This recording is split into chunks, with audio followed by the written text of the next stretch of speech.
genitals.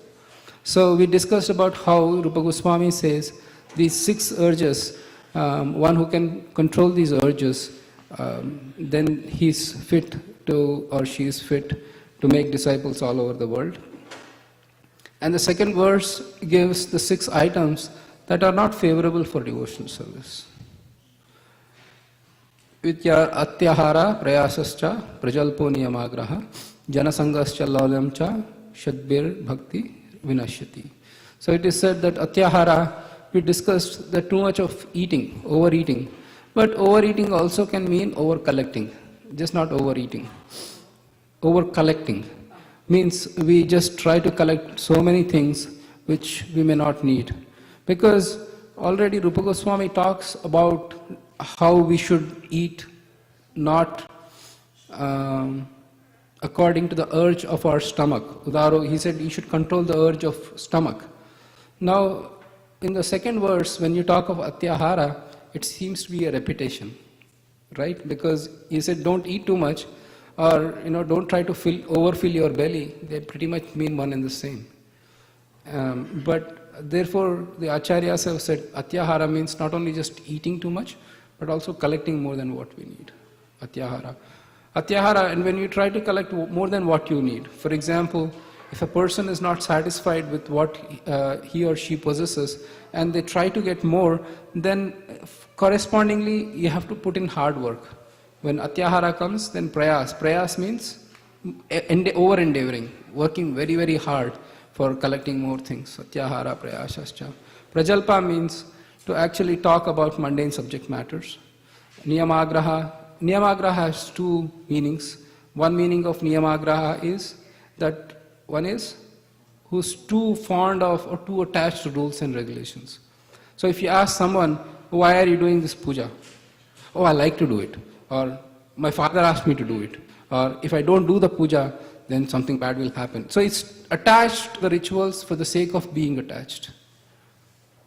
Or niyama, agraha means to actually break or overstep the rules and regulations. Niyamagraha. And then janasangascha means associating with worldly minded person. Laulyam means greed.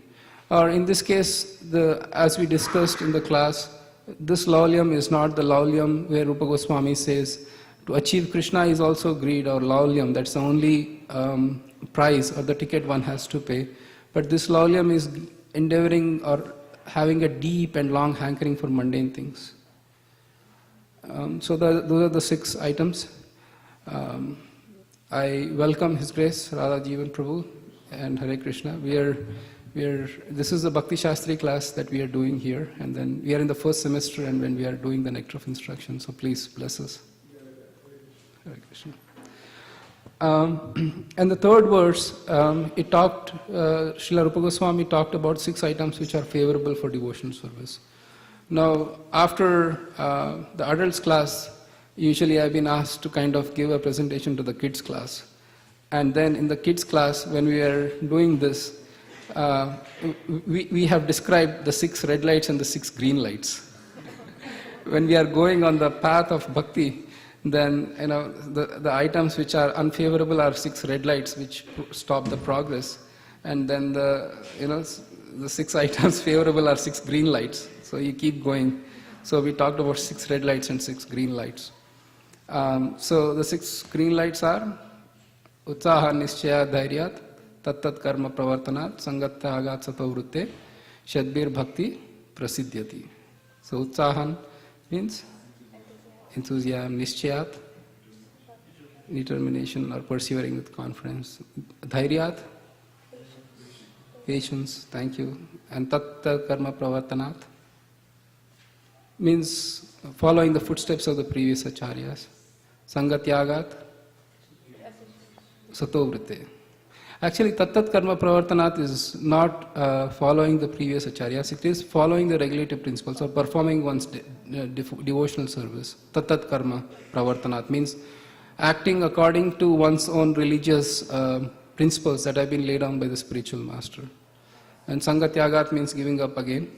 Sato vritte is following the footsteps of satam, or those who are pure devotees. So today we'll cover 4th, 5th and 6th verse. So Srila Rupa Goswami, actually His Holiness Hanumat Preshik Maharaj has said that Srila Rupa Goswami composed about 120,000 verses overall when he wrote all his literatures. He wrote, starting from his magnum opus, which is Bhakti Rasamrita Sindhu. It has 2,239 verses, if my count is not wrong. And then he wrote Lalita Madhava, he wrote Vidagdha Madhava, he wrote Ujjala Nilamani. There are so many books Srila Rupa Goswami wrote. And His Holiness Hanumat Preshik Maharaj says that all of the essence of all of these instructions in all of the books has been put in this one small book with 11 verses. So the verses are very compact, very condensed. So once we start with the basics, now Srila Rupa Goswami comes in the 4th verse as to how do you deal with devotees and what sort of exchanges do you have with devotees. That's the 4th verse. So if you can kindly repeat after me, then we can get into the 4th verse. Dadati pradgrihnati Dadati pradgrihnati Guhyamakhyati pritchati Bhungte bhojayate chaiva Shadvidam priti lakshanam Dadati pratigrihnati Guhyamakhyati pritchati Bhungte bhojayate chaiva Shadvidam priti lakshanam. Translation: offering gifts in charity, accepting charitable gifts, revealing one's mind in confidence, inquiring confidentially, accepting prasad and offering prasad are the 6 symptoms of love shared by one devotee and another. So Srila Prabhupada, he gives in the purport, he starts off with enumerating these 6 items. So what are the 6 items? Giving charity and acting charity. And third one? And then inquiring confidentially. Accepting prasad. So four items. And there, if you see that there are basically 3 items, but 2 ways.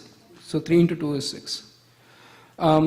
So Srila Prabhupada, he enumerates this, and then basically he establishes that ISKCON is involved in these 6 kinds of activities. His premise, or he establishes the fact that ISKCON is established to have these 6 kinds of exchanges. So the first exchange is that, and second thing he compares is that if you want to, even in the mundane dealings, this is what happens. Usually it's a little perverted, but pretty much that's it is. You have a convention, especially in this country, where you have a convention, and then you invite people, and then there is usually a spread layout, and there is a bar with quite some and then, after that there are some gifts that be given and taken, and then people are, especially if you are doing a business dealing, you'll ask, hey, I'm going to establish this business in this area. Hey, what do you think? And then that person will say, yeah, sure, this is the way you do it, and kind of thing. So basically, Srila Prabhupada says that even in the materialistic dealings, these are the 6 ways done. But of course, as I was reading this, I said, okay, this businessman who actually is doing these dealings trusts the other businessman not to eat into his business. Otherwise, if you are not careful, then the person with whom you are, So I was thinking about that, and then I said, with Vaishnavas, it's completely different. When you actually confidentially reveal and you exchange, the Vaishnavas actually honor that commitment, not take advantage or exploit. Why is that?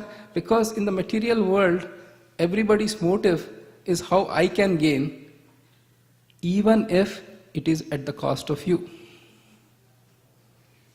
But in the spiritual world, it's opposite. How can you advance even if I don't?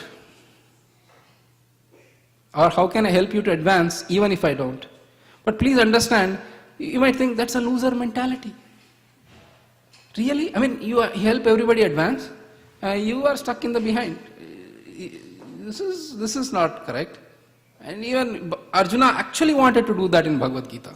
He said, let my relatives enjoy kingdom. Why should I worry about kingdom? And Krishna said, you should fight. So what you are trying to speak here is contradictory. Sir, the answer to that is, Bhagavad Gita example is a little different because Krishna wanted to establish dharma and then he asked Arjuna to fight. But in the spiritual circles, the more one takes relish in others advancing, the more one advances. So imagine if you are helping 10 people advance, you will be advanced 10 times. That is the spiritual mathematics. It's said in the prayers of Queen Kunti, Shrinvanti gayanti grinanti abhikshnasa, smaranti nandanti tavehitam jana. So Queen Kunti says that those Shrinvanti gayanti, that those who are remembering you, those who are singing about you, those who are worshipping you, and she also adds a qualifier, those who are taking happiness in others doing so, they also attain the shelter of your lotus feet. So, one of the signs in spiritual circles is that we honor that commitment of confidential inquiry. Now, Srila Prabhupada in this purport, he gives a twist to that confidential inquiry, and then we'll get into that a little bit. But actually, because that is an important thing. In this world, everybody needs somebody to trust, and somebody to actually tell our doubts and our deepest fears, or whatever it is. And one of the criteria that should be established is, how can you trust the person with whom you are trying to share all these things in your heart? So this is something which we'll explore a little bit as we kind of discuss this purport. So Srila Prabhupada writes in the purport that he gives, on the outer level, he says that we established the ISKCON, and for the main purpose of these 6 exchanges.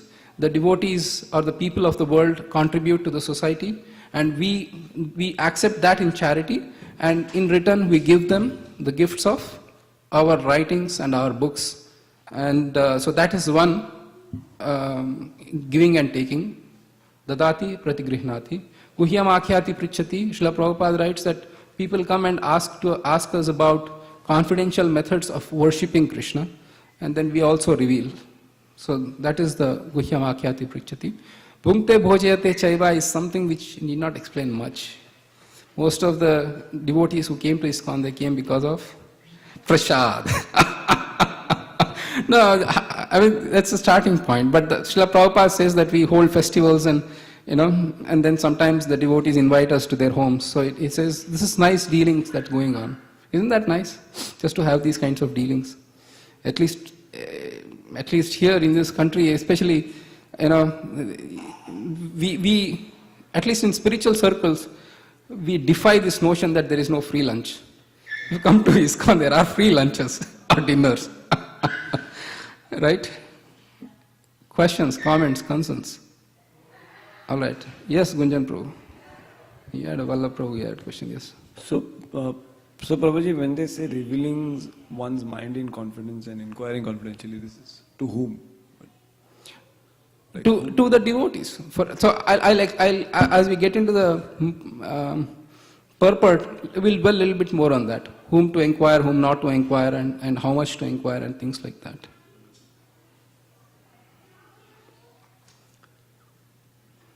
The other important point Srila Prabhupada writes is that Sangat Sanjayate Kama. Does anybody remember that verse? Which verse it is? Dhyayato Vishyan Pumsa Sangasteshu Pajayate Sangat Sanjayate Kama Kamat Krodho Vijayate. It's there in Bhagavad Gita. That Srila Prabhupada writes that that one's desires and one's attitude develops from the company one keeps. So it is when you are in a company of people who love to drink intoxicating beverages, it is not if you will be a drunkard, it is when you will be a drunkard. Guaranteed. So in the same case, Srila Prabhupada writes that that people come in contact with association of devotees, and that's how their good fortune starts, and at least they can start associating and understanding the philosophy of Krishna consciousness. And the other important point Srila Prabhupada writes is that that Krishna consciousness is dormant in everyone's heart. It is not something new. It is not something we have to cultivate. There is a phrase called acquired taste. I don't know how many people are familiar with the phrase acquired taste. Yeah, Natalie knows. What is acquired taste? Can you please tell us? In the mundane world, acquired taste means at first you really don't like it, like maybe the taste of coffee or something like that, or even alcohol. But because you go to the parties and you hang around people who drink coffee, then you gradually, your body gets used to it, and then you start to like it. Right, and then later you can't live without it. Right. So the acquired taste is something that you don't have it, but over a period of time you like it. And Srila Prabhupada writes, Krishna consciousness is not acquired taste. It's not like we are doing sadhana and somehow we are not getting that taste. Maybe I am not meant, or I am not quote unquote to be a devotee. Srila Prabhupada says everybody is a devotee. Actually the material world is an acquired taste. For so long we have been in this world, again and again and again, millions of lifetimes, we like the world. It's an acquired taste. Material world is an acquired taste, and we like it so much that it has covered our innate Krishna consciousness. Please understand, Maya has been our constant companion for trillions and quadrillions of life. Birth after birth after birth, we have been tasting the same thing. Now we think our soul is so covered, yes, this is where I am. Please chant Hare Krishna. Dude, you are crazy. What are you talking about? Because the acquired taste is of the material world that has covered our natural taste, which is Krishna consciousness, which is to be a servant of Krishna. And he quotes this famous verse on page 41 for those who are online. Nitya Siddha Krishna Prema Sadhya Kabunai Shravanadi Shuddhi Chitte Karaya Udai. So by hearing about Krishna, then that acquired taste of material world is lost and the natural taste for Krishna awakens. And then subtly Srila Prabhupada actually takes the purport and he quotes the first verse of Sikshashtakam, which is first verse of Sikshashtakam. You can look up in the book, it's okay. No, it's right there. Turn the purport. Right there in the book. Yeah. Cheto Darpanamarjanam. I think let's all repeat together. It's such a nice verse. Cheto Darpanamarjanam Bhava Mahadavagni. All of us together. So we'll start from the beginning. Is that okay? Cheto Darpanamarjanam Bhava Mahadavagni Nirvapanam Shreya Kairava Chandrika Vitaranam Vidyavadu Jivanam Anandambudivardhanam Pratipadam Purnamrita Swadanam Sarvatma Snapanam Param Vijayate Sri Krishna Sankirtanam. Somebody wants to read the translation? Probably we can start with Natalie and then we can go all the way in the back. All glories to the Sri Krishna Sankirtana, which cleanses the heart of all the dust accumulated for years and extinguishes the fire of conditional life, of repeated birth and death. This Sankirtana movement is the prime benediction for humanity at large because it spreads the rays of the benediction moon. It is the life of all transcendental knowledge. It increases the ocean of transcendental bliss And it enables us to fully taste the nectar for which we are always anxious. Wonderful. So Srila Prabhupada quotes the potency of Mahamantra, and he says that the principle of dadati, or giving to others, the most sublime charity that one can give is this chanting of Mahamantra. When we encourage others to chant, then we are giving the highest charity.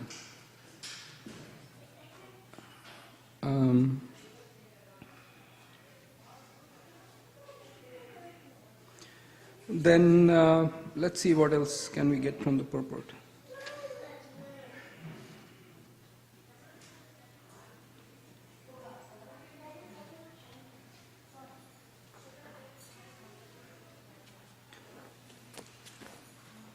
I think Srila Prabhupada again writes about Dadati Pratigrihinati, and then he quotes Savai Pumsam Paro Dharma.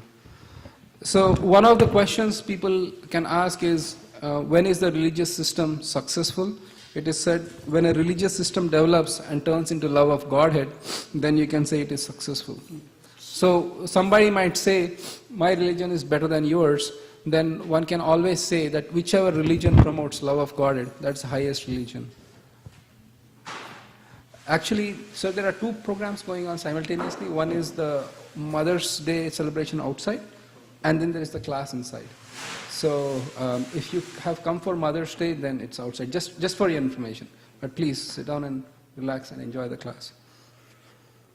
So as we see in the purports for Nectar of Instruction, the purport is divided into two parts. The first part is that Srila Prabhupada writes his own purport, and in the second part, he quotes Bhakti Siddhanta Saraswati Thakur's purport, or it's called Anuvriti. Okay. And starting from page 44, towards the end, it's mentioned in this connection, Srila Bhakti Siddhanta Saraswati Thakur warns all the devotees engaged in broadcasting Krishna consciousnus not to speak to impersonal Mayavadis who are determined to opposite such theistic movements. And the word, here Srila Prabhupada actually, he quotes Bhakti Siddhanta and he says that to reveal our minds to Mayavadi philosophers and those who are materialistic, it's not fruitful. So I think probably we'll read it, it's nice. We are on page 45. Second line, those who are online, we are on page 45. The world is full of Mayavadis and atheists, and the political parties of the world take advantage of Mayavad and other atheistic philosophies to promote materialism. Sometimes they even back a strong party opposed to the Krishna consciousness movement. The Mayavadis and other atheists do not want the Krishna consciousness movement to develop because it educates people in God consciousness. Such is the policy of the atheists. There is no benefit in feeding a snake milk and bananas because the snake will never be satisfied. On the contrary, by taking milk and bananas, the snake simply becomes more poisonous. Kevalam Vishavardhanam. If a snake is given milk to drink, its poison simply increases. For a similar reason, we should not disclose our minds to the serpent Mayavadis and Karmis. Srila Prabhupada is very heavy. Such disclosures will never help. It's better to avoid association with them completely and never ask them about anything confidential because they cannot give good advice. So the point here is, it is not their intentions may not be right. Their intentions will be good. But because they are based at certain level, the advice may not work for us. I'll tell you an example. You are having, so a person actually suffers a series of misfortunes in life. His wife left him, he is laid off from the job, and it's been found that he's been hit with a terminal disease. It's an extreme case, but it can happen. He goes to a friend, and as Natalie said, he's acquired a good taste, he has an acquired taste for drinking alcoholic beverages. He goes to the friend and he says, I'm having serious problems, what should I do? He says, don't worry, I have the medicine, come let's go to the bar. drink few of the alcoholic beverages, you'll forget all your problems, you'll be happy. Well, the friend may be well-intentioned, but the advice is not going to help that person. Right? So similarly, we should understand, the reason why it is mentioned here is, we should know what type of devotees we should associate with. We should know if they are devotees or non-devotees, and how they can help me with my spiritual life. It's not out of malice or hatred that we don't approach, or of sense of superiority. It is just what is needed for my spiritual life, I'll do. I'll tell people to as much extent as they can understand and not disturb or shake my own faith. We can be nice, if somebody asks, we don't have to hide because we are not doing anything illegal. But the fact is that we cannot have too many confidential discussions. Yash, does it make sense what I'm saying? Or I'm speaking total nonsense? Makes sense, right? Thank you. So Srila Prabhupada writes here also, so our association is that we limit, based on the persons we are dealing with, we limit our exchanges. Without hatred, without feeling superiority, without feeling any malice. Because the simple fact that everybody is engaged in every which way by service of Krishna. The Mayavadis have their own acquired mentality, and Krishna has given them that intelligence. And so is the people who are in this world. Everybody is moving under will of Krishna, and everybody is being actually maintained by Krishna, both in spiritual and material levels. So the best thing is you can show to them that this is the path. It's up to them. Makes sense? Questions, comments, concerns? Okay, sir. No, please go ahead. As long as it's relevant to the topic, go ahead.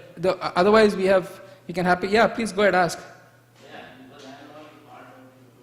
No problems. You can ask.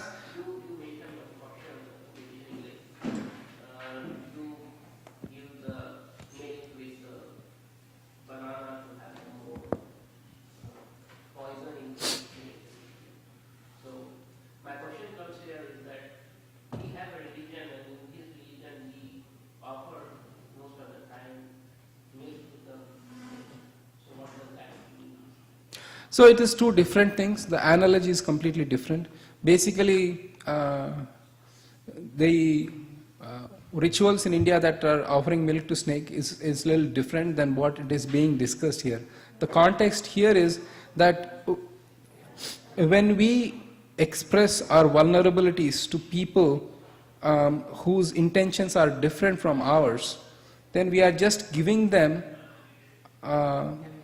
ammunition and strength to their own belief, and exposing our own self to be shaken up. And that's true of anything. For example, if there is a competitor in the business, then really you don't disclose your marketing plans to that person, because he'll use that and he'll destroy you. Same thing. So it's yeah.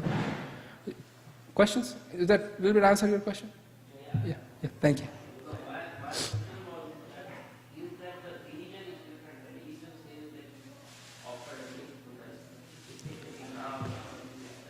Right. No.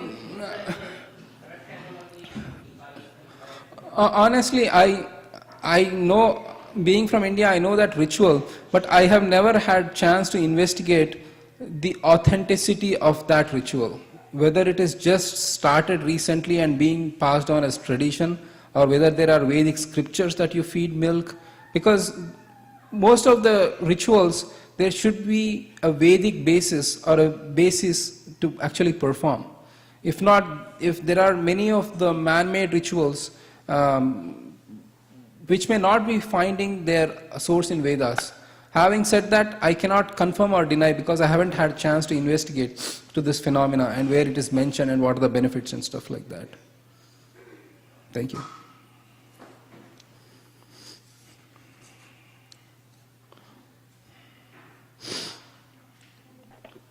Hare Krishna Prabhuji. Hare Krishna from Wholesome. Haribo. We have the questions through the microphone also. Yes, okay, definitely, Radha Venkat Prabhu. Actually, this was A question asked by a gentleman about the worship of snakes in India when they feed milk. Okay, thank you. Thank you.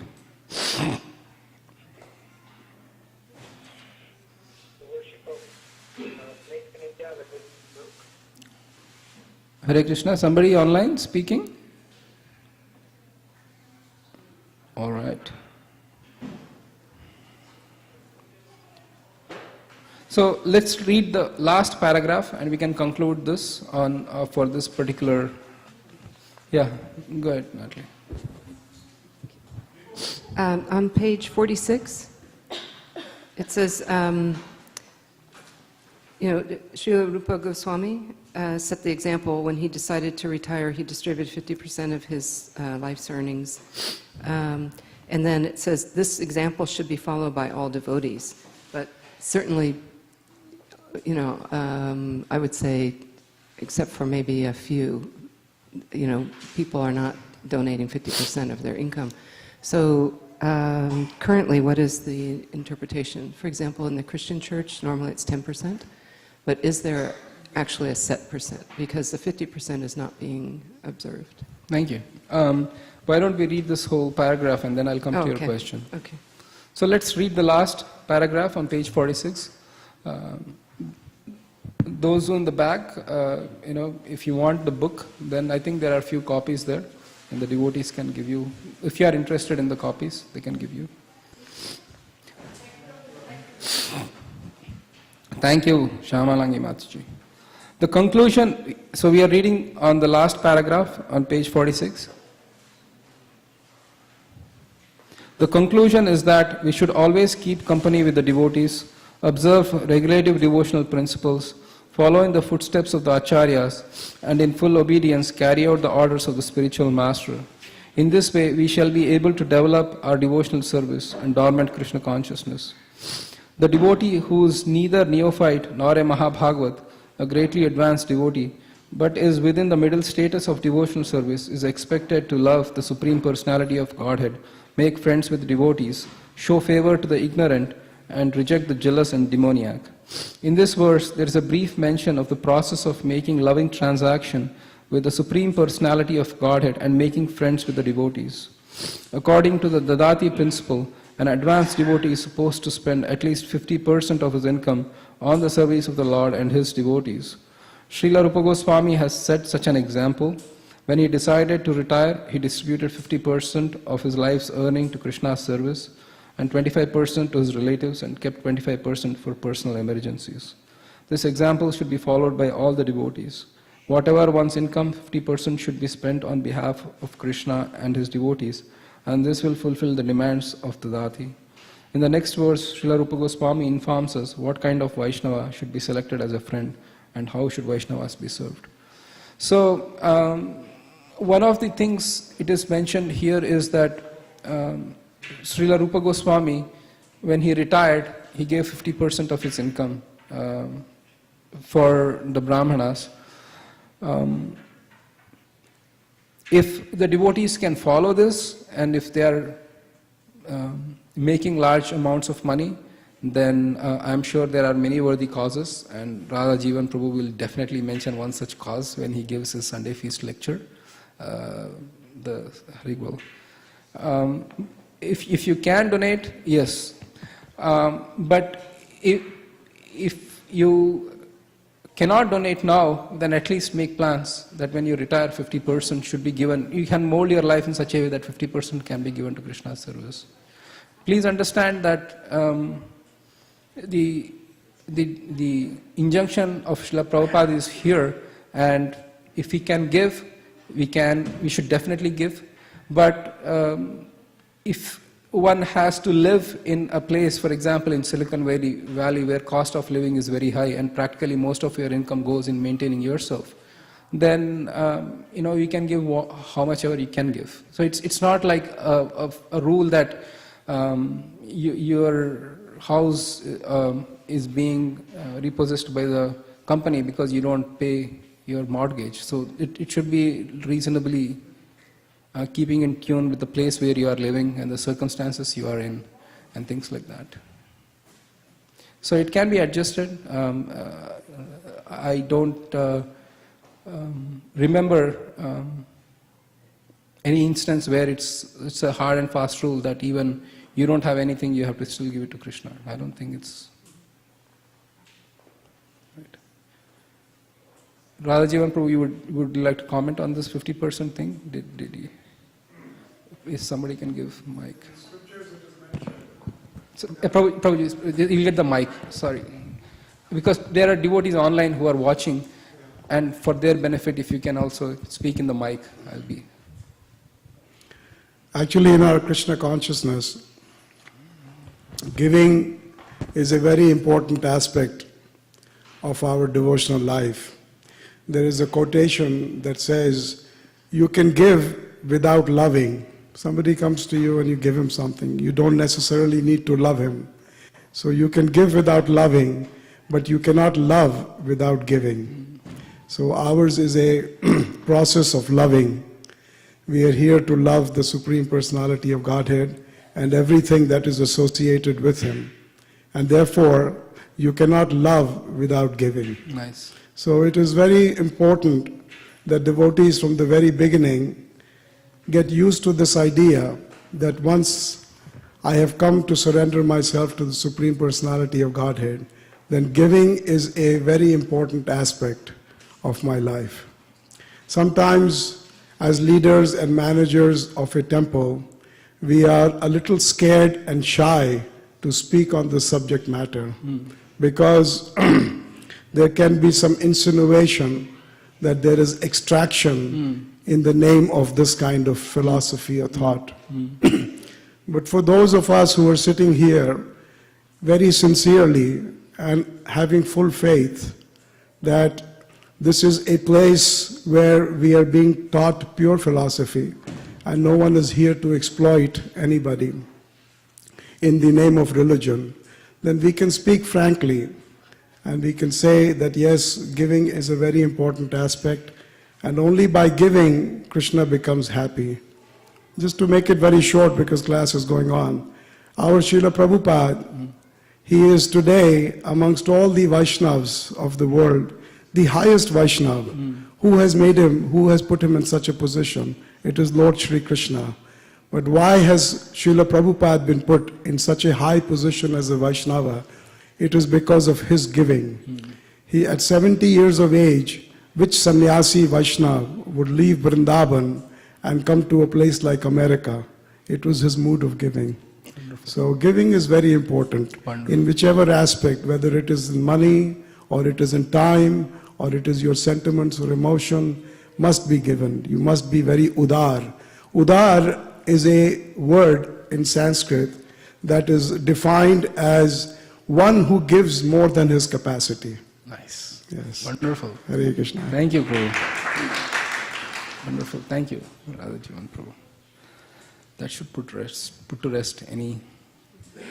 Wonderful. Thank you, Radhajivan Prabhu. That's a wonderful answer. So we'll go. We have exactly 1 hour and 5 minutes, and so we'll quickly go ahead with the next verse. Because we have in the 4th verse, Srila Rupa Goswami has mentioned the 6 types of loving exchanges. But then in the next verse, the more important thing is how to apply them. I mean, if you see a exalted Vaishnava sannyasi, it's really offensive to go and pat him on the back and say, "What's up, dude?" That's you should. There is an etiquette on how to deal.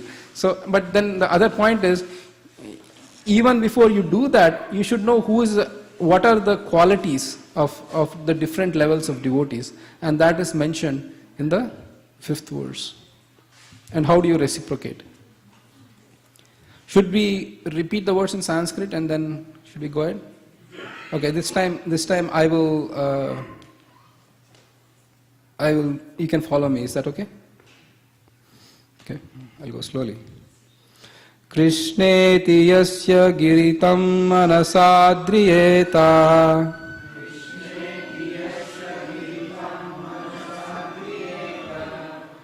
Dikshasti chet pranatabhischa bhajantamisham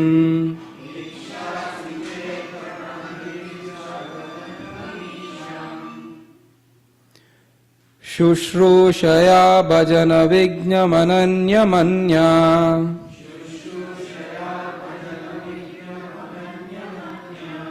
Nindadi shunya hridamipsita sangalabdhya.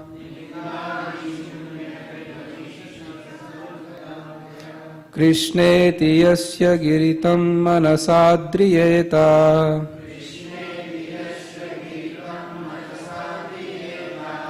Dikshasti chet pranatabhischa bhajantamisham.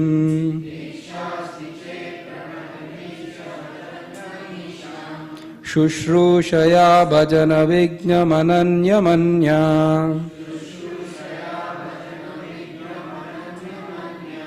Nindadi shunya hridamipsita sangalabdhya.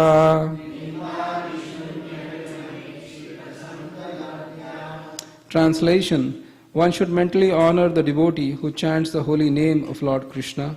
One should offer humble obeisances to the devotee who has undergone spiritual initiation, Diksha, and is engaged in worshipping the deity.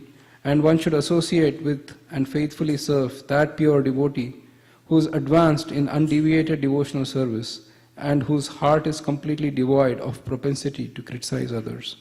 So, just reading the translation, how many types of devotees are mentioned in this? Just take a guess. 3? 3 is a good guess.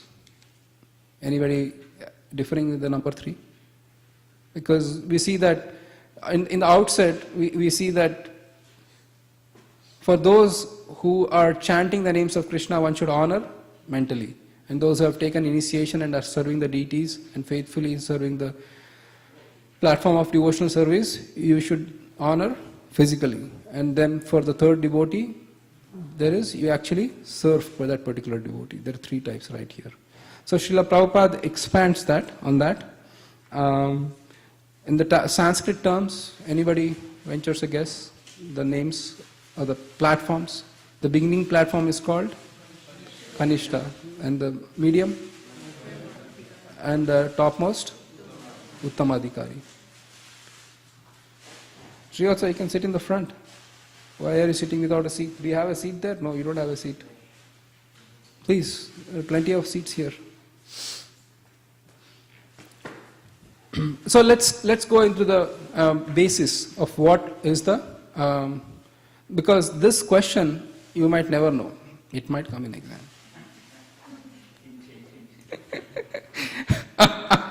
Because one should know, because the reason why it is so important and might turn up in the exam and might be worthy of your consideration for reading is because you should know who are on the different levels and how they should be reciprocated with.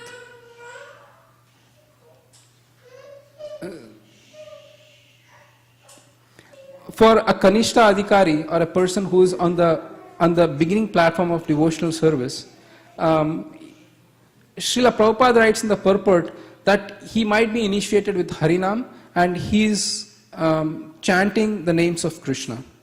And even if he is not initiated but still chanting the names of Krishna, these are the 2 external aspects of a Kanishta Adhikari according to the purport. And one of the other criteria by which this is defined is one's faith. For a Kanishta Adhikari, the faith is soft and pliable. A person may be sitting here and listening to the Vaishnava literatures. He will go and he will listen to Mayavad literatures, and he will go and listen to Brahmagyani. And so it's all over. And we have seen devotees like that, haven't we? I mean, they come here and they say that they quote, according to Jiddu Krishnamurti, this is this, or according to this, Vivekananda, that is that. So there are people whose faith is not strong in Krishna. And as we go ahead, we'll get the definition of faith. What exactly is the faith according to Krishna consciousness? We'll get to that. But at least the Kanishta is a person whose faith is soft and pliable, who's either chanting Hare Krishna, but he's either initiated or he's not. But in any case, there is some faith. And these kind of other aspect of Kanishta Adhikari is usually they don't come to serve Krishna for sake of serving Krishna. There is either some motive for economic development or some subtle desire for power or prestige or something like that. And usually, because that combined with the soft faith, when your objective is met, then your faith in Krishna might slacken a bit. Once I want to serve Krishna because I want to be the VP of engineering at this company. Well, you get the promotion and then you say, really, do I have to go to Krishna? I got what I wanted. Maybe next time when I have to become the CEO, I'll again go to Krishna. So that is the nature of like the Kanishta mentality. But in any case, the point Srila Rupa Goswami says is, does he say you go and be heavy on them and chastise them saying that you are just a Kanishta? You mentally offer obeisances. So the point here is that even right from the Kanishta platform, we should cultivate an attitude of respect. There is no question of being critical just because their faith is less. If nothing else, Srila Rupa Goswami says, what's the next level? Madhyama. So the Madhyama actually befriends Kanishta and helps them grow. Earlier with the tune of helping others to grow in Krishna consciousness, the Madhyama actually helps the Kanishta. Which brings up the topic of what is Madhyama then, right? So, very beautiful verses are there here. If you go on page 49, from Srimad Bhagavatam 11th canto, Srila Prabhupada quotes these particular verses. We'll just quickly read them. So, the Kanishta is, Acharyam eva haraye, pujam yad shraddaya hate, natad bhakteshu chanyeshu, sabhakta prakrita smritaha. A person who is very faithfully engaged in the worship of the deity in the temple, but who does not know how to behave towards devotees or people in general, is called a Prakrita Bhakta or a Kanishta Adhikari. So, and Srila Prabhupada says, if you are a Kanishta, or if you are in the beginning stage, should you be self-satisfied saying that I am good? No. Because Srila Prabhupada said one should raise oneself. And this spiritual ladder is worth aspiring. Instead of the corporate ladder, spiritual ladder. Let's jump up the spiritual ladder here. It's worth it. Because corporate ladder means you have to work hard and there is no guarantee. But spiritual ladder is something which is dependent on you. Makes sense? There is a subtle point there. Is that?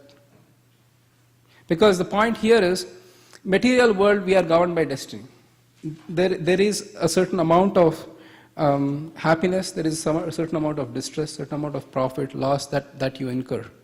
And those are fixed. To fight them, this is not the best investment of human time.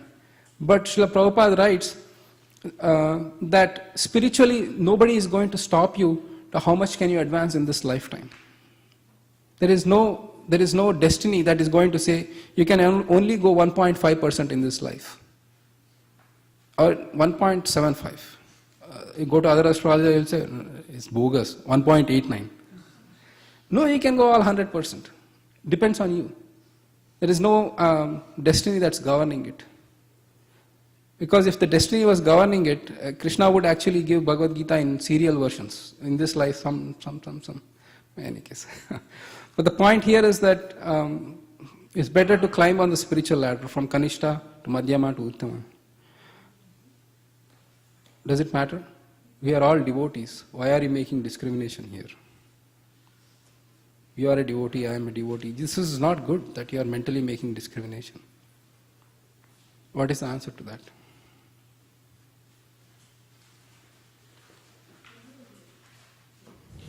Because our faith, our advancement depends on whom we associate. You and I may not want to make a distinction. We are all communist here, everybody equal. But the fact of the matter is, Srila Rupa Goswami himself says, based on Srimad Bhagavatam, there are these kinds of devotees, and our advancement happens when we learn the characteristics of these kinds of devotees and actually associate in the way that is defined in the scriptures. We want to advance, then we should know how to advance. Whom to take shelter of, whom to serve, whom not to serve. So that's definitely a reason needed. In fact, Srila Prabhupada writes at the end of the purport, not only we should recognize who are on which level, but we should also know where I am, or what level I am, and then how to make advancement. We may not get answers sometimes, but please understand, we cannot get, our ego, false ego might say, oh, I'm on an Uttama platform. Really? Okay. You may be on a Kanishta, but my point here is, though we try to introspect, we should have a healthy Guru, Sadhu and Shastra balance there to actually come to a conclusion. That will really help. Okay, so we talked a little bit about Kanishta, and then next level is Madhyama, or in English, intermediate. Right? So let's read the 49th on page 49, let's read that verse. Ishvare tad adhineshu balisheshu dvishatsu cha prema maitri kripopeksha yah karoti samadhyamaha. The Madhyama Adhikar is a devotee who worships the Supreme Personality of Godhead as the highest object of love, makes friends with the Lord's devotees, and is merciful to the ignorant and avoids those who are envious by nature. So that is another thing. So so what are the four qualities of a Madhyama? To the Lord, he is. There are variations, but at least we can get the four. To the Lord, he considers it as an object of love, and to the Lord's friends, he befriends them, and to those who are innocent, show mercy and show kindness, and for those who are envious, avoid, ignore. It's okay to ignore. That's another thing. If this makes it life easier. You are going on book distribution, and a person really blasphemes the Lord, is very ignorant or envious, and you just walk away without saying a word, and later you feel, maybe I should have talked to him. Maybe I should have. It's not good that I walked away. No, it's good you walked away. That's what the scripture says. If you are a Madhyama Adhikari. But the point here is, there are scriptural injunctions, because we should know what is our capacity. The other thing, we need to know what's our capacity is, because we know our limitations and we know how to deal with it. If we are not on that level and try to actually be on that level or act on that level, then the reactions or our spiritual advancement will be checked, because we are acting on a platform which we are not actually on. Make sense? All right. You had a question, Rajesh ji. Hello. Hare Krishna Prabhuji. Prabhuji, we are envious by nature, and we always, feel like we, So how do we understand this, characteristics? Because if you are avoiding who are envious is nature, but in general the tendency in our mind is, I really don't need any help. I'm God. So how these two things? So if I understand you right, that how do I avoid envy? Yeah, because by nature, the human nature itself is envious, So then when I am avoiding envious other person, does that mean I have already gone above that? Oh, I see. No, it is just because I don't have the potency or the purity to correct that person, that envious person. I am not like Prahlad Maharaj, whose father was envious of the Supreme Personality of Godhead and was able to tolerate that. Prahlad Maharaj was on a topmost platform, and though his father was envious and he was dealing with his father day in and day out, he was still be able to maintain that state of remembrance of Krishna. If you cannot, because the ensuing confrontation can turn out ugly. When you think, oh, this person is envious, I can clash with him, or I can take on him, or I can convert him, or I can dominate or prevail over him. When you have this mentality, then the ensuing confrontation can actually deeply disturb your mind, and your own spiritual life can be checked because you are not on that level. Better avoid and prosecute your own spiritual life. Right? Because please understand, when we understand that we are just a tiny part and parcels who are like deeply entrenched in this material world, and unless Krishna gives us the grace, we cannot even change ourselves. What to speak of changing others? We cannot even change a particle of us because we are deeply trapped in the material world. So deep that it's not even to fathom how deep we are stuck in the material world itself is going to take time. And how difficult it is. Daivi esha gudamai mamamaya devatya. Krishna himself says, without surrendering to me, you cannot do anything in this world. Because this world is so deep, so powerful, and my maya is so strong that, and you are so anu, that you are just trapped.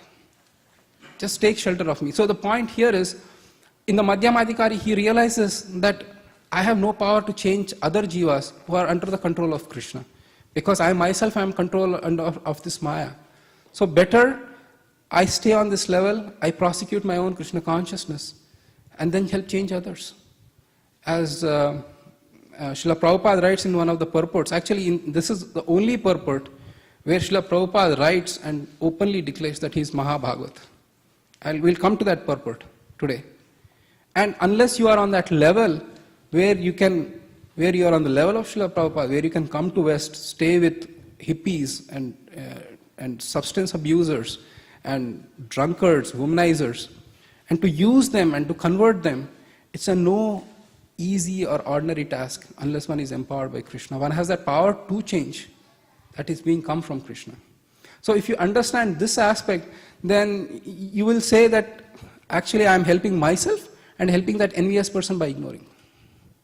Because when you take on that ignorant, envious person, he is going to blaspheme the Lord, which is going to even double or deepen his hellish or fasten his path to hell. So if you soberly analyze, then it's better. Follow the instruction of Rupa Goswami. Avoid the envious. Just be on your own. Make sense? So, thank you. Just to add what you were saying, for one of the guidelines that I use is, number one, is the person sincere, like sincerely inquiring? And the other is, by associating with that person, is he pulling me off my equanimity? Do you know? So, right. And disturbing my own mind. Right. And if it's like a pattern, then maybe it's somebody that you're not ready to associate with. Right. As you said, you're not maybe strong enough. So maybe work on your own spiritual development. Right. And then maybe at a later time you can associate with that person. But if somebody is making waves in your own mind, then it's not for your own spiritual advancement. It's right. probably not a good association. Right. And I think, yes, Radhaji on true. I'd like to give just a small example. Sure. Of how taking defeat sometimes proves one to be on a higher platform. In Vrindavan, there was this one Brahmana who was going around defeating all the Shastris. So the devotees of Vrindavan, they put Rupa Goswami up in the front because he was the foremost devotee.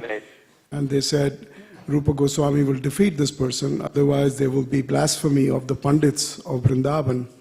And Rupa Goswami, when that Pandit came to him and said, I want Shastra Arth with you, I want to have a competition, debate.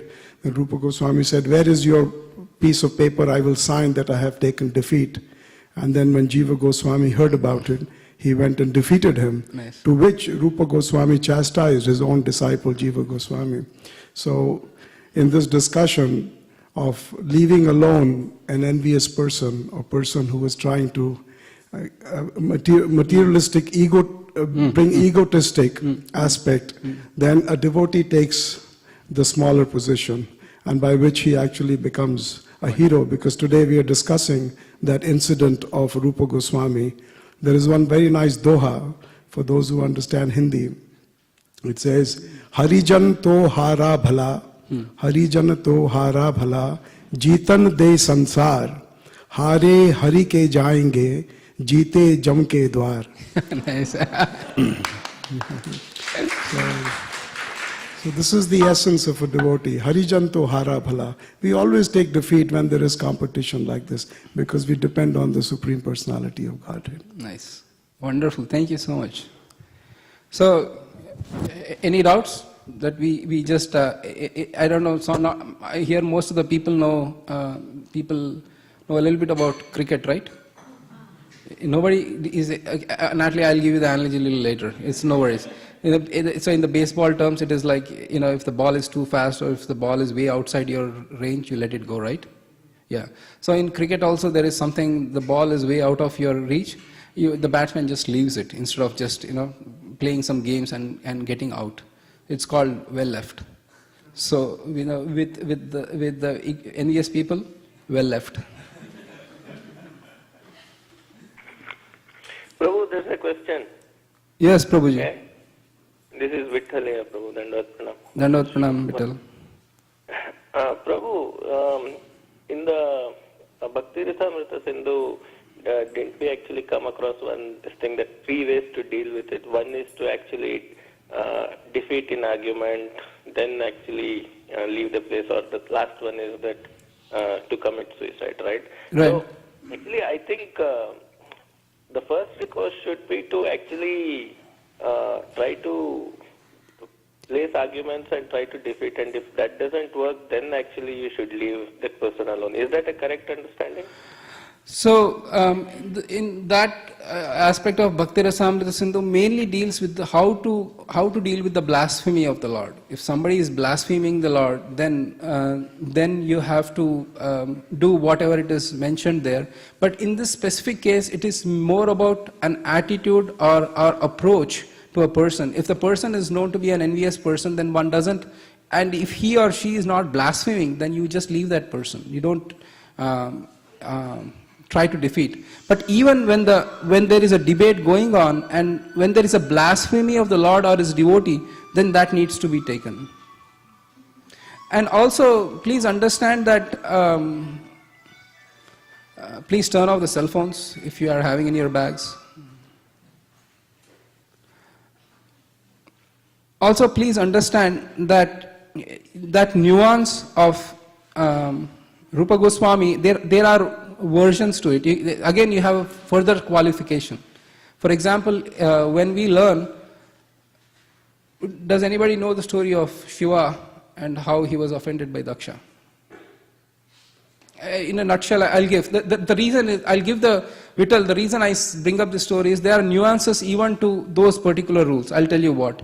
So, Shiva was actually blasphemed by Daksha. In this great assembly of sages, where Daksha was performing ceremony, Daksha walked in, he was the Prajapati, very powerful. Everybody got up, offered their obeisances, and then they praised Daksha. But when Shiva, Brahma, they didn't get up, and they didn't offer obeisances. And then Daksha blasphemed Shiva, and there is a big story that happens. But in any case, Sati, who is the daughter of Daksha, when she experiences the blasphemy that is offered to her husband, she gives up her body rather than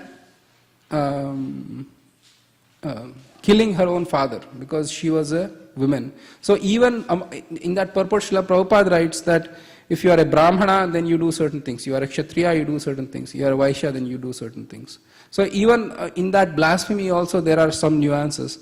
But in any case, Vittal, the whole topic or the question you mentioned is about blasphemy, but this is more about a preaching approach or attitude of a Madhyamadhikari in general to the people in general. That little bit answers your question?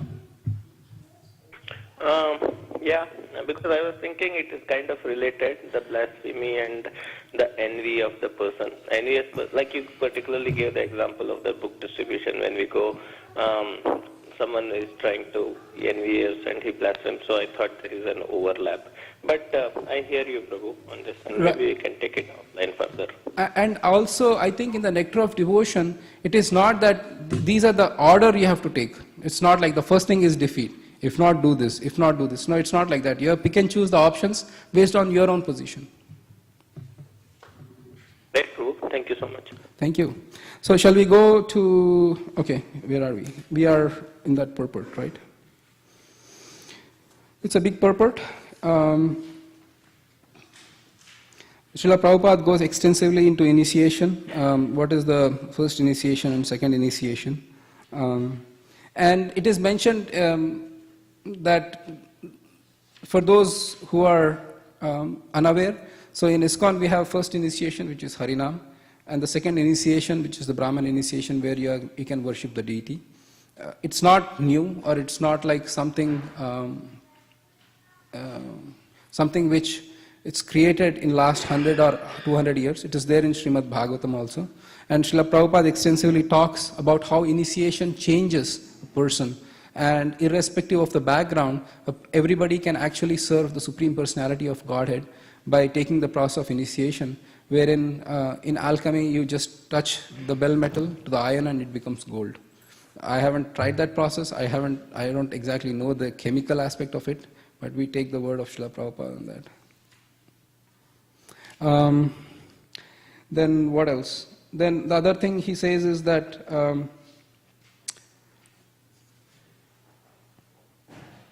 one should not accept spiritual master as a show.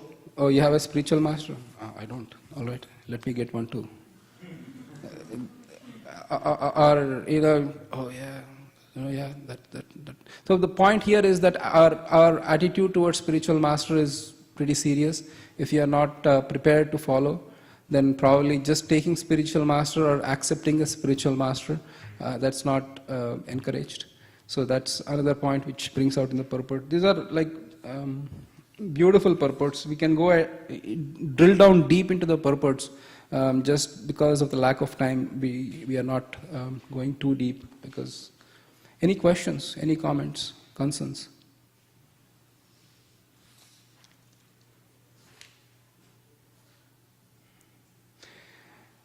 The other thing is, those who come to the temple, other point in purport Srila Prabhupada writes, quoting Sri Chaitanya Mahaprabhu, is that he was asked, who is a Vaishnava?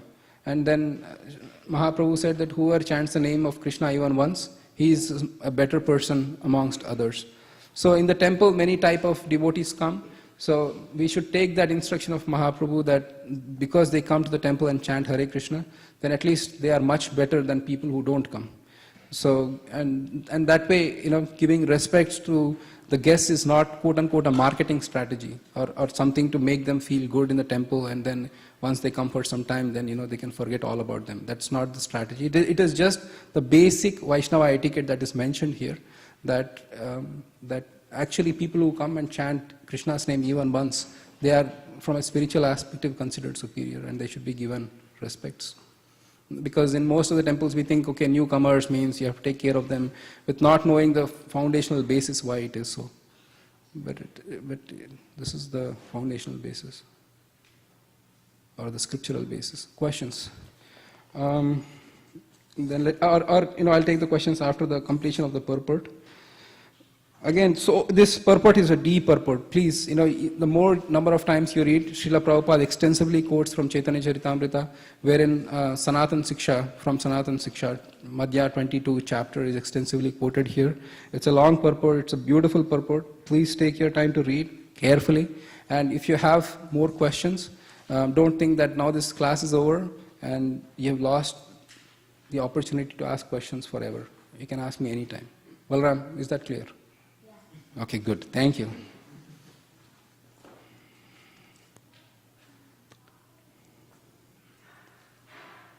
Also, the next semester of Bhakti Sastri is what? Balram, what are we going to read next semester? Bhagavad Gita. Are we going to read the whole Bhagavad Gita or just some? Right. We are going to read only 9 chapters. So. Okay, so I'll just give an intro to that. So we'll read on page 56.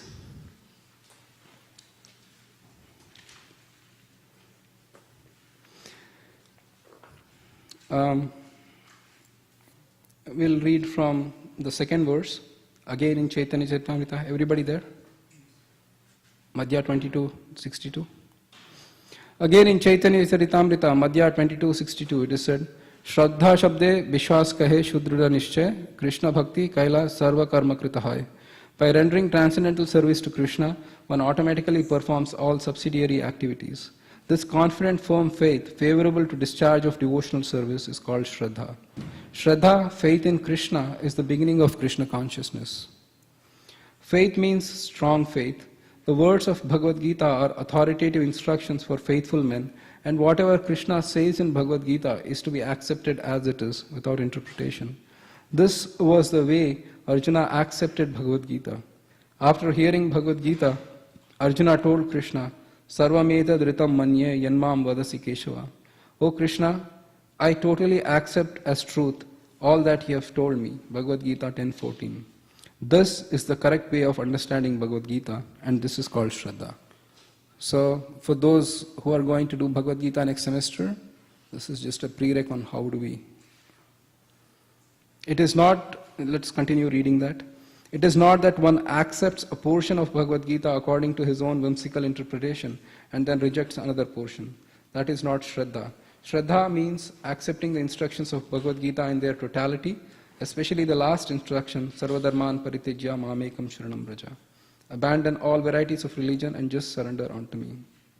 When one becomes completely faithful in regard to this instruction, one's strong faith becomes basis for advancing in spiritual life. So earlier we were discussing that Uttama, Madhyama and Kanishta, faith is also a very important fact.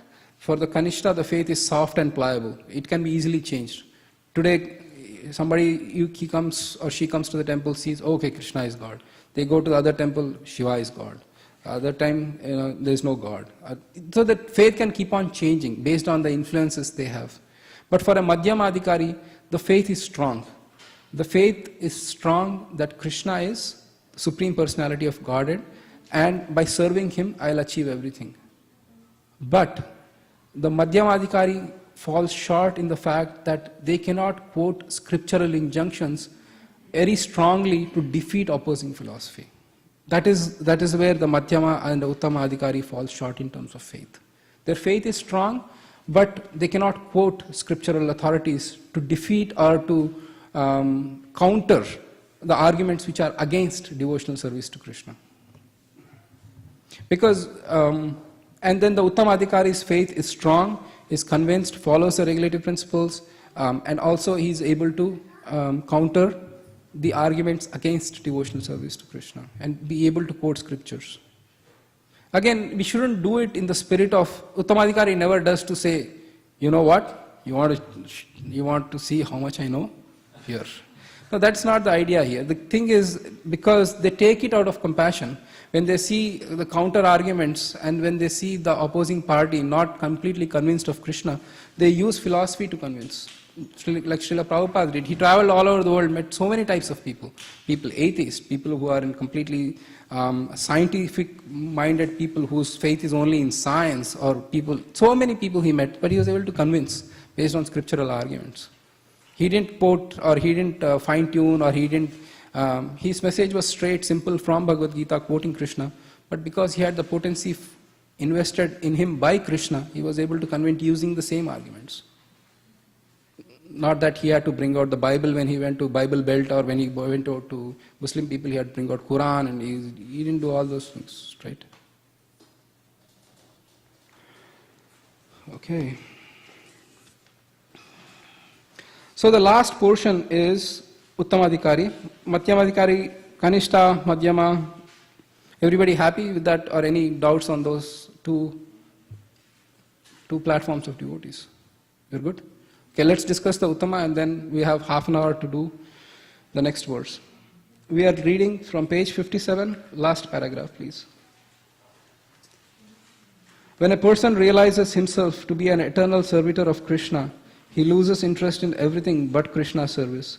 Always thinking of Krishna, devising means by which to spread the holy name of Krishna, he understands that his only business is in spreading the Krishna consciousness movement all over the world.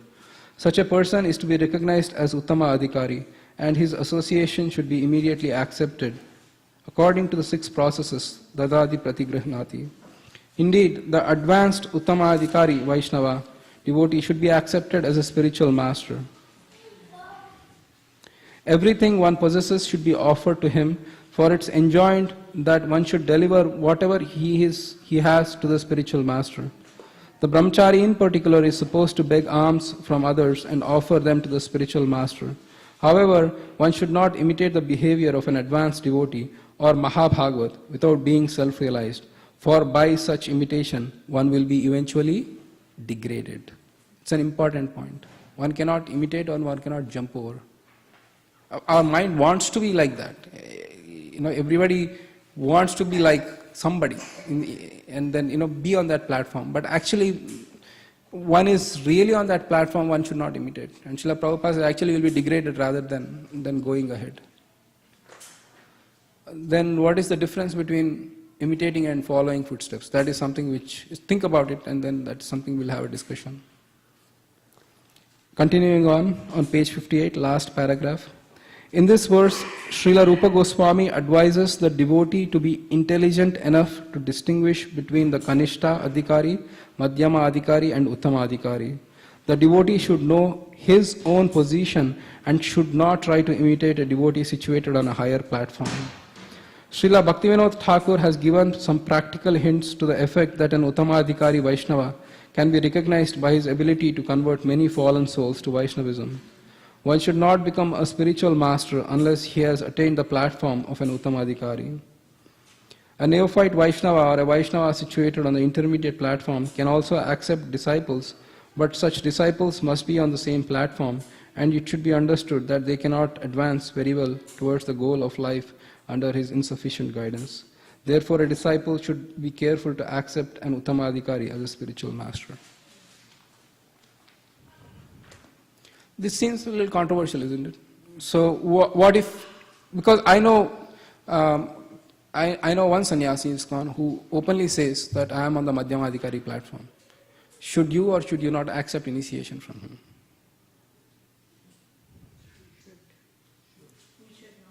We should not.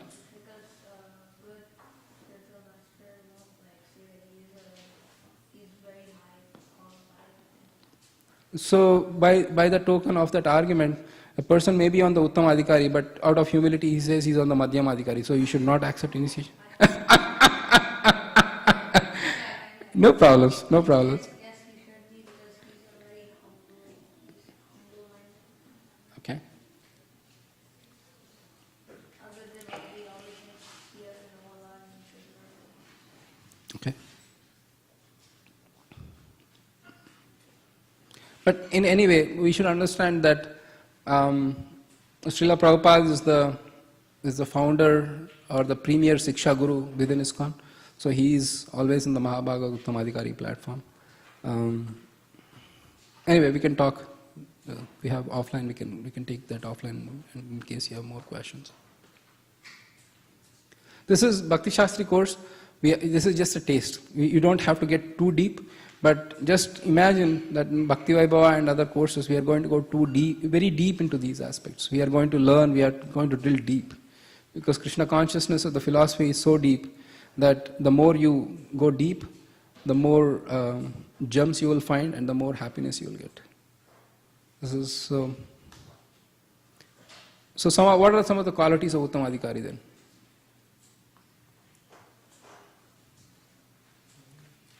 Yes, Balram. You have to use a mic, Balram, because Radha Venkat Prabhu he'll take his car and drive from Folsom and he'll beat me with a stick.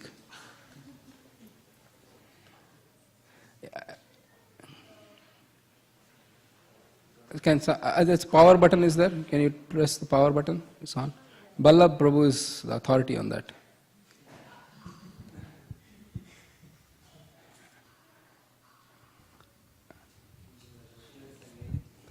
This one's blinking. Yeah, it's working. So, Uttama Adhikari is humble.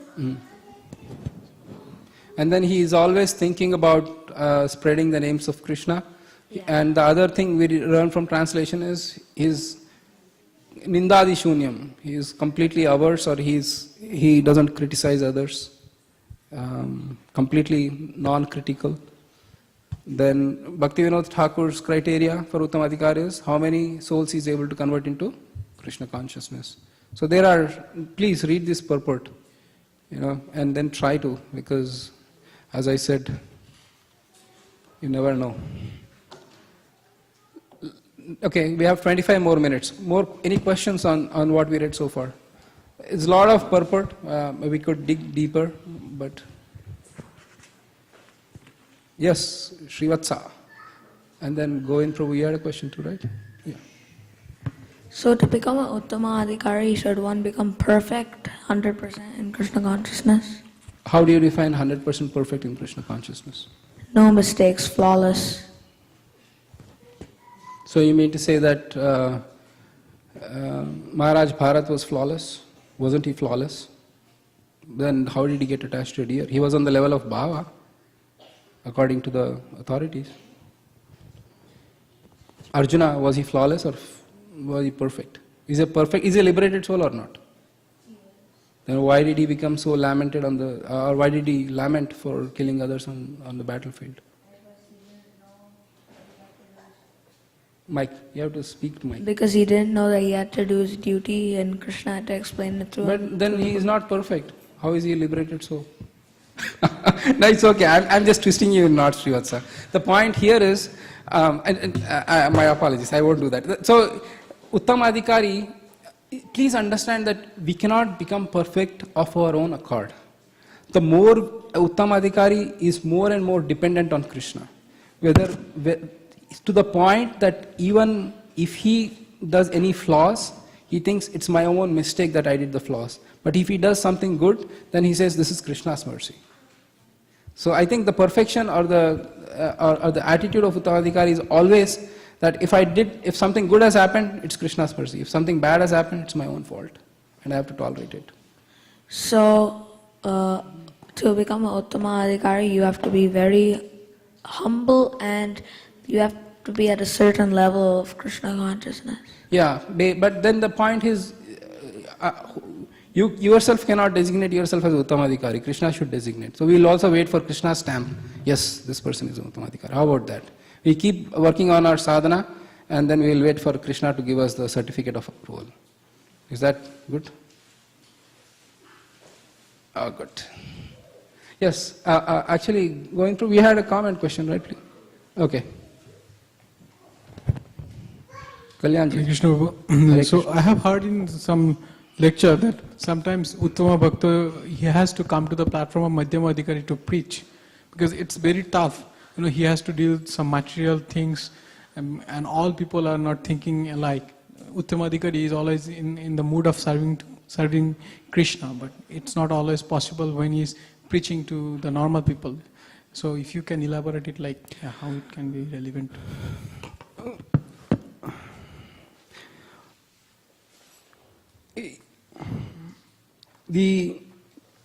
Whether one is Mahabhagavata or whether one is on the Madhyama Adhikari, the foundation for the preaching is compassion. And it is that compassionate nature that sometimes causes Uttama Adhikaris or Mahabhagavats like Srila Prabhupada to come from Vrindavan where he was doing his bhajan, as Radha Jivan Prabhu pointed out, to America to preach. Though their service level has changed, it is not that their potency has diminished. In fact, their potency has shone forth even more brighter when they took on this service of preaching because of their compassion. So yes, they do come to that level to preach, but their potency is not diminished. In fact, their potency is enhanced. Prahlad Maharaj also says the same thing, that there are many Mauni Babas and yogis who go to the forest and who take a vow of silence. But as for me, I don't want to give up these fools because they're loitering in the material world. So, because of their preaching attitude, it's not that their quote-unquote potency gets diminished. Make sense? Yeah, because the overriding thing is not, oh, Uttama Adhikari, I never preach. Madhyama, oh, you have to preach. No, it's just that basic compassion that pours forth from the heart. That is what makes them to come to that level. Yes, Neetu Mataji. Kalyan, does it answer it? I have another question related to that. Can Uttama Adhikari Bhakta ever fall down? Is there any question of falling down of Uttama Adhikari Bhakta? Yes, only if they commit Vaishnava Aparadha. Vaishnava Aparadha or offenses to Vaishnava. It is said, Brahma also says when he is instructing Priyavrat in the 5th canto, that even, and Srila Prabhupada writes in the purport, that even if you are on the level of Lord Shiva, but if you offend a Vaishnava, then that can have a serious, they usually don't. On that level they are perfect and they are self-controlled. But the point here it's emphasizing is no matter how high you rise, but if one commits Vaishnava aparadh, then there is no guarantee. Because Krishna is equal to all, and definitely there will be some effects. What sort of effects? That's different. For Jay and Vijay, it was 3 births as a demoniac, in the demoniac families. So everybody will have their different, you can say, outages, devotional outages, or there are power outages, or current outages here are power cuts, Prabhuji. Power outage means there is no power. So because of the aparas, there will be devotional outages, wherein you will be checked, but later it will come back to you. Thank you. Neetu Mataji.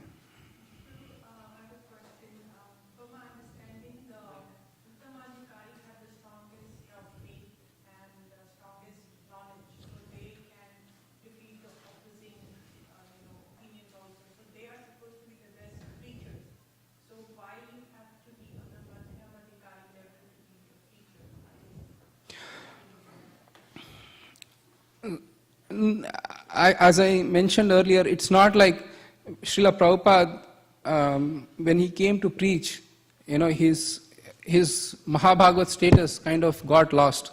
As long as he's preaching, he's a Madhyamadhikari. No, that is not the right understanding. The right understanding is, usually when we preach, we have to deal with all sorts of people. And that preaching tendency is something, or the preaching role is something which the Madhyamadhikari can do better because they can ignore the envious and stuff like that. Uttamadhikari sees everybody already situated on the platform of devotional service, even the atheists. For the Uttamadhikari, he doesn't make a distinction saying that this person is an atheist, this person, he sees everybody as part and parcels of Krishna, already engaged in service of Krishna, so he doesn't preach, strictly speaking.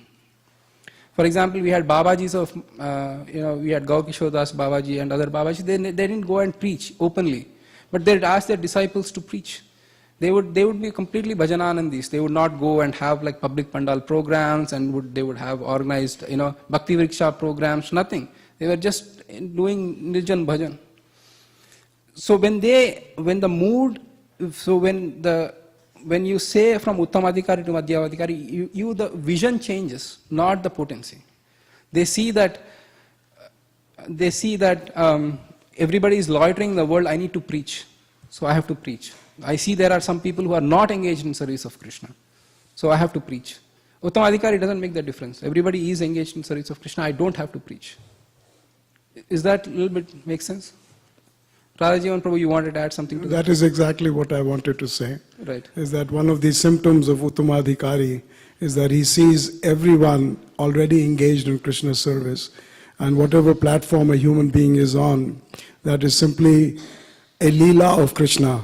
So he comes down to the Madhyamadhikari in order to discriminate, and then he can preach, otherwise he cannot preach. Bhakti Siddhanta Saraswati Maharaj was also doing his Nirjan Bhajan. He was chanting millions of rounds, and then he decided that no, I must go out and preach. Same with Srila Prabhupada, he was doing his Nirjan Bhajan in Vrindavan, but then when he came to the West, then he discriminated different categories of human beings and dealt with them accordingly. There is another Hindi doha, this I have gotten from sadhus in Vrindavan. It goes, Guru Govind so sacho rahe, santan mein sadbhav, auran so aso rahe, jaiso jako bhav. Nice. So this is how a Madhyamadhikari is, that he always maintains sadbhav, a very good, respectful attitude towards the devotees.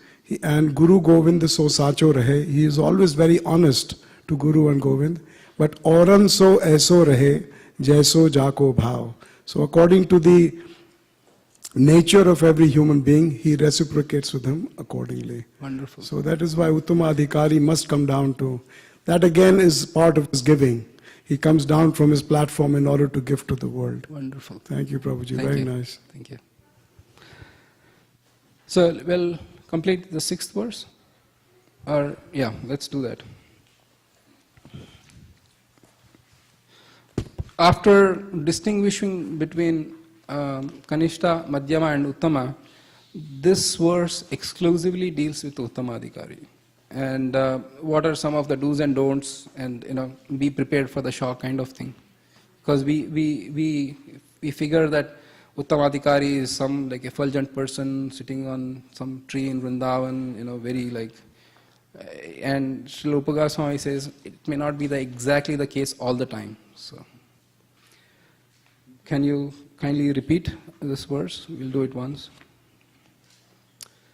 Drishtai svabhava janitair vapuchascha doshair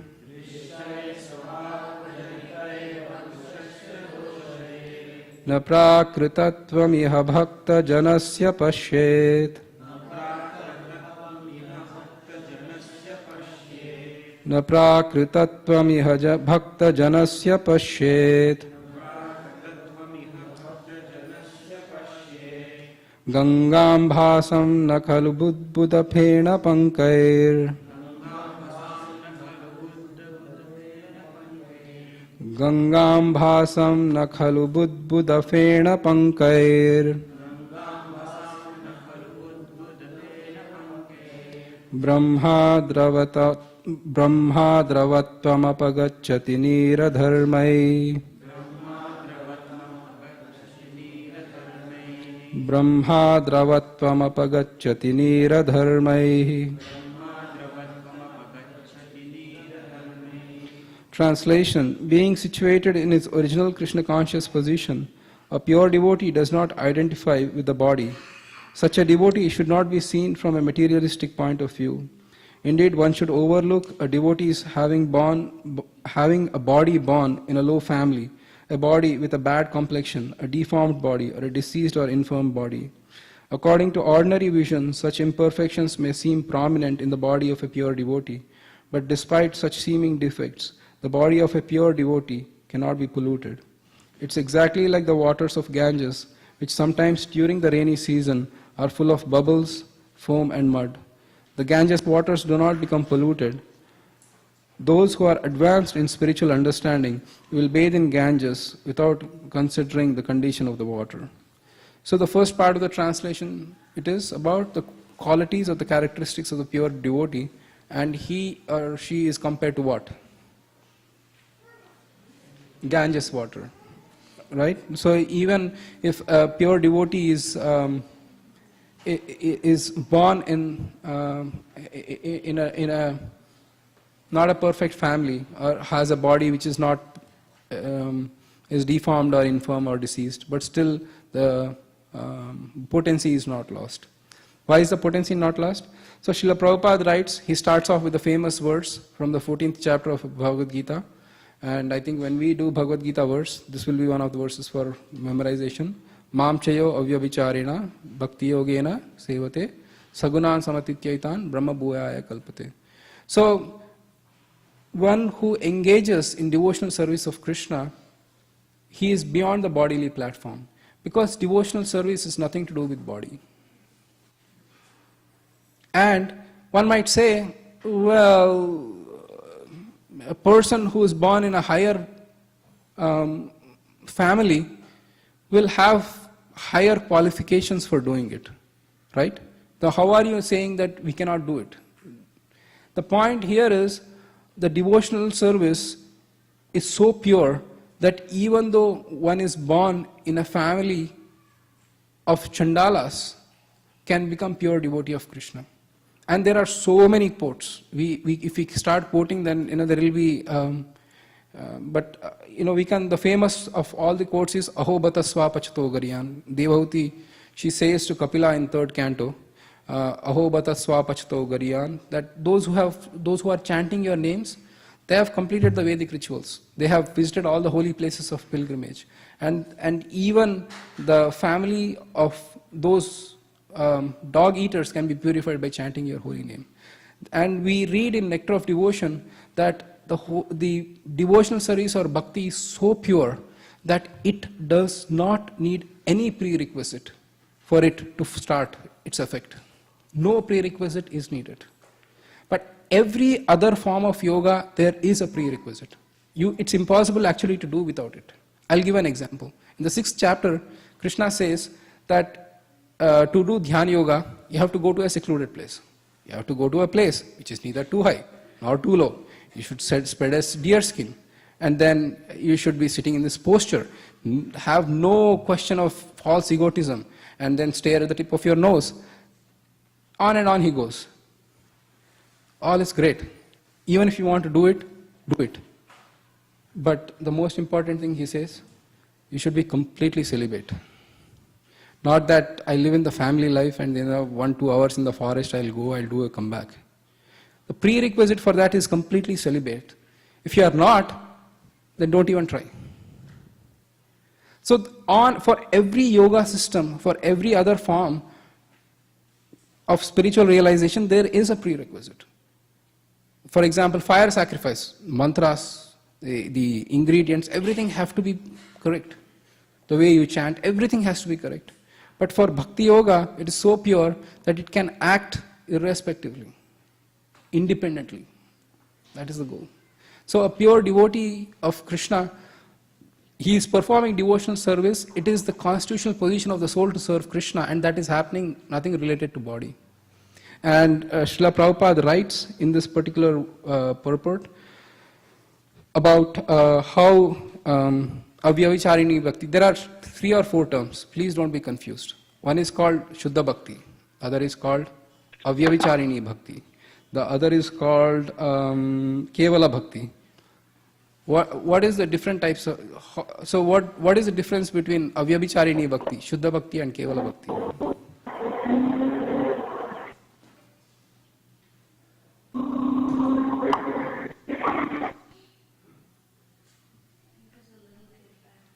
Right. There is no difference. No. What do you want to do? I'm sorry.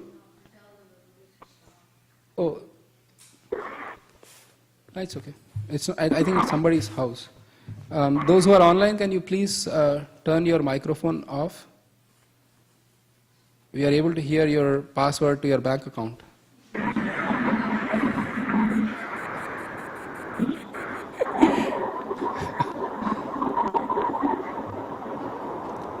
That's encrypted, so we can't hear right now. So, Avyavicharini Bhakti, Shuddha Bhakti and Kevala Bhakti, they are one and the same, which is pure devotional service. Devotional service rendered to Krishna with no motive. Again, for those who are going to take the nectar of devotion in the 4th semester, we will at length discuss what is pure devotional service. What are the qualities? What are the characteristics? What is the effects? And it's a whole science. Srila Rupa Goswami has given, these are all the samples. And then when we actually taste it in the nectar of devotion, you will really appreciate all these things. Please understand that this is in a very compact, condensed way, but we will discuss at length.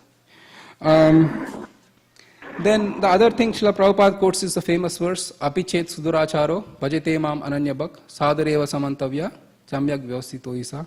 He says that even if one is considered a most abominable person, the most sinful of all sinners, but those who have taken shelter of Krishna with determination, then they are considered to be sadhus. The reason is because it's not that you do whatever nonsense you want to do and then you serve Krishna and you become a sadhu. That's not the purpose here. The purpose here is that even though a person may be doing abominable activities or sinful activities or having not the best of the behavior, but because he is undeviatedly serving Krishna with one-minded determination, Krishna will eventually cleanse him. Krishna will eventually clean him up. Because Krishna says he has taken charge. He said, this is my person. I can't allow him to do like this. I'll make his life so miserable that he'll turn towards me. It's a matter of time. So, but from our perspective, we should see how that person is actually engaged in service of Krishna. And we cannot make that judgment. Let Krishna make that judgment.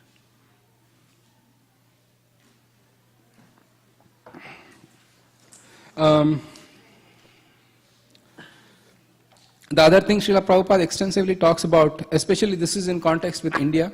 Natalie, I'll give you a little bit of perspective. There, Nityananda Prabhu, his caste or his lineage is called Nityananda Goswami Vamsha, or the descendants of Nityananda Goswami. And when Srila Prabhupada was there, they were like saying that this Krishna consciousness is our monopoly. When you give Goswami title, that Goswami means you have to be born in Nityananda Vamsha. And Srila Prabhupada was criticized when he gave the title of Goswami to his Western disciples, those who took sannyas, and many of the disciples who got Goswami. In fact, they went to India, they said, my name is this Goswami. No, you cannot be Goswami, we are Goswamis. That's what they used to tell them. And Srila Prabhupada writes that if you make distinction just based on the birth or on the skin color or a caste, then that is not correct, because the material body or the material place or the material community, that has nothing to do with devotional service. Devotional service is the proper of, is the birthright of every soul, of yours, everybody's is a spirit soul, and everybody is capable of doing devotional service to Krishna. There's no bar. And Srila Prabhupada says that, but he gives a caveat here. Not that an American Goswami who gets the title of Goswami thinks, who are these Nityananda Vamshis? Srila Prabhupada says, as soon as one thinks like that, or one becomes puffed up, then he falls down. There's no question of envy. Again, this comes out of envy. I am Goswami, he is Goswami, I am a better Goswami than him. Or he is an inferior Goswami. He's a white person, what Goswami he is. I am Goswami, I am the authentic Goswami. And the people fight. So, Srila Prabhupada writes here, and this is the only place, actually I am useless. I don't claim to read a lot of Srila Prabhupada's books, but whatever little I have read, this is the only purport where Srila Prabhupada really gives the actual picture of himself. Do you want to read? Okay. Actually, we will read, we can afford to read from page 63, we'll read the last paragraph. Sundarananda Prabhu, do you need a book? Can you get you a copy? Okay. If we consider the bodily defects of a Vaishnava, we should understand that we are committing an offense at the lotus feet of a Vaishnava. An offense at the lotus feet of the Vaishnava is very serious. Indeed, Sri Chaitanya Mahaprabhu has described this offense as Hathi Mata, the mad elephant offense. A mad elephant can create a disaster, especially when it enters into a nicely trimmed garden. One should therefore be very careful not to commit any offense against a Vaishnava. Every devotee should be ready to take instructions from a superior Vaishnava, and a superior Vaishnava must be ready to help an inferior Vaishnava in all respects. One is a superior or inferior according to his spiritual development in Krishna consciousness. One is forbidden to observe the activities of a pure Vaishnava from a material point of view. For the neophyte especially, considering a pure devotee from a material point of view is very injurious. One should therefore avoid a pure devotee externally, but should try to see the internal features and try to understand how he is engaged in the transcendental loving service of the Lord. In this way, one can avoid seeing the pure devotee from a material point of view, and thus one can gradually become purified devotee himself. 64. Those who think that Krishna consciousness is limited to a certain section of people, a certain section of devotees, or a certain tract of land. I ask for quiet for a few more minutes, please. Those who think that Krishna consciousness is limited to a certain section of people, a certain section of devotees, or a certain tract of land are generally prone to see the external features of the devotee. Such neophytes, unable to appreciate the exalted service of advanced devotee, try to bring the Mahabhagavat to their platform. We experience such difficulty in propagating this Krishna consciousness all over the world. Unfortunately, we are surrounded by neophyte God brothers who do not appreciate the extraordinary activities of spreading Krishna consciousness all over the world. They simply try to bring us to their platform, and they try to criticize us in every respect. We very much regret their naive activities and poor fund of knowledge. An empowered person who is actually engaged in the confidential service of the Lord, should not be treated as an ordinary human being, for it is stated that unless one is empowered by Krishna, one cannot spread the Krishna consciousness movement all over the world. Here Srila Prabhupada is clearly saying that, he is empowered, he is to preach all over the world, and he is on the Mahabhagavat platform. And then his god brothers are trying to pull him down just because of this narrow-minded mentality. When we read the last paragraph, when one thus criticizes a pure devotee, he commits an offense, Vaishnava Aparadh, and that is very obstructive and dangerous for those who desire to advance in Krishna consciousness. A person cannot derive any spiritual benefit when he offends the lotus feet of a Vaishnava. Everyone should therefore be very careful not to be jealous of an empowered Vaishnava or a Shuddha Vaishnava. It's also an offense to consider an empowered Vaishnava an object of disciplinary action. It's offensive to try to give him advice or to correct him. One can distinguish between a neophyte Vaishnava and an advanced Vaishnava by their activities. The advanced Vaishnava is always situated as the spiritual master, and the neophyte is always considered to be his disciple. The spiritual master must not be subject to the advice of the disciple, nor should the spiritual master be obliged to take instructions from those who are not his disciples. This is the sum and substance of Srila Rupa Goswami's advice in the 6th verse. Any questions, any comments?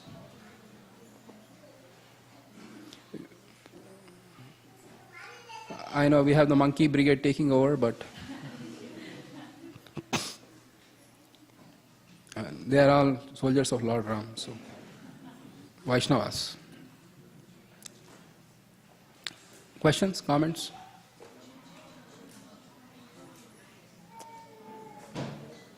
Again, because never mind.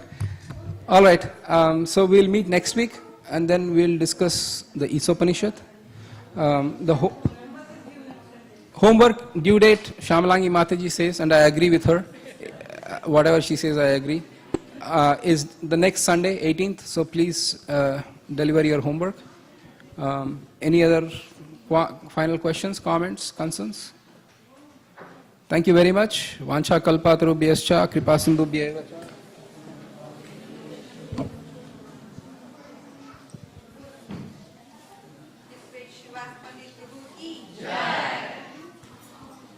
Sorry for rushing you, Srivasa Prabhu. I think kids are eagerly waiting. And we're very happy. Actually, we request everyone to move forward.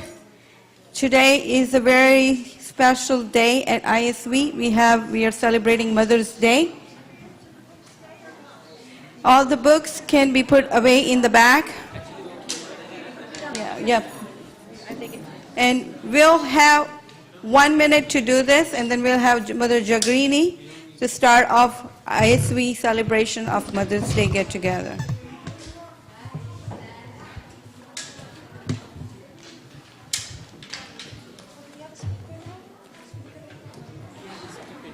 And after Mother Jagrini is done with her speech, we will have Vrindavan Priya Prabhu lead us into the kids' presentation.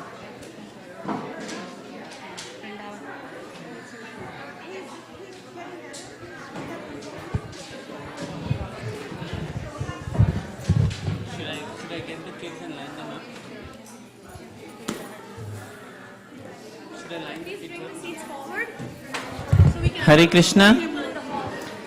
Kindly settle down quickly because we have only half an hour for this part of the program. The Sunday Feast lecture will start at 4:30 sharply. Okay, may I have the attention of all the kids? All the children, Sunday school children,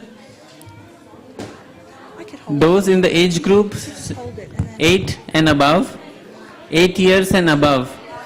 Can you all come here to my left side?